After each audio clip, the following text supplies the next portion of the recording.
Watching KX News, putting North Dakota first. KX News is your local election headquarters, and we want you to feel confident as you vote in the upcoming election.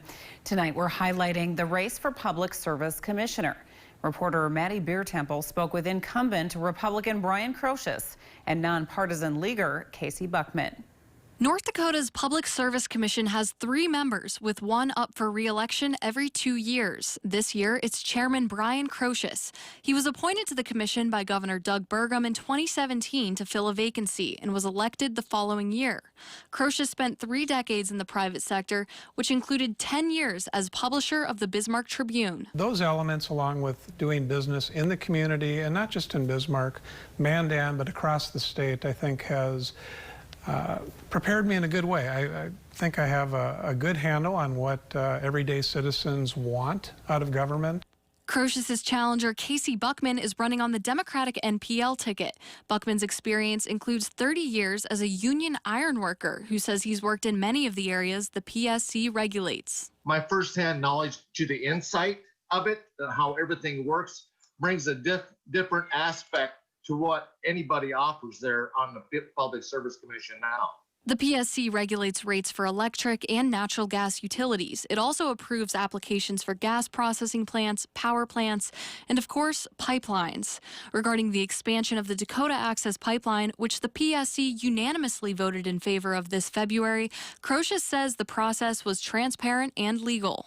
Those hearings in particular, that's about whether or not the company is meeting the requirements set forth in law. And we determined that the company did. Buckman says the legal controversy surrounding the pipeline should have prompted a closer look at the situation. I'm all for jobs, but I probably would have ruled in favor of it, but I also would have looked at and said, hey, this is what could happen. Maybe we should hold off construction on it. I would have said something. Both candidates gave their final pitches to voters. We need to set the table so future generations have more opportunity than we have today. And I think there is ample opportunity in the state. I'm a person who would listen to the people, will listen to their voices, and it would be something very different. Bismarck is a bog, and the deeper you dig into a bog, it gets really stinky. So, I'd be fresh air and a stinky bog. Whoever is elected will serve a 6-year term on the commission. Reporting in Bismarck for KX News, Maddie Biertempel. And this isn't the first time those two candidates have gone head-to-head. In 2018, Kroschus beat Buckman by a 24-point margin in an election to finish the 2 years of the term left vacant by Brian Kalk, who took a new job. Keep it here. When we return, meet a military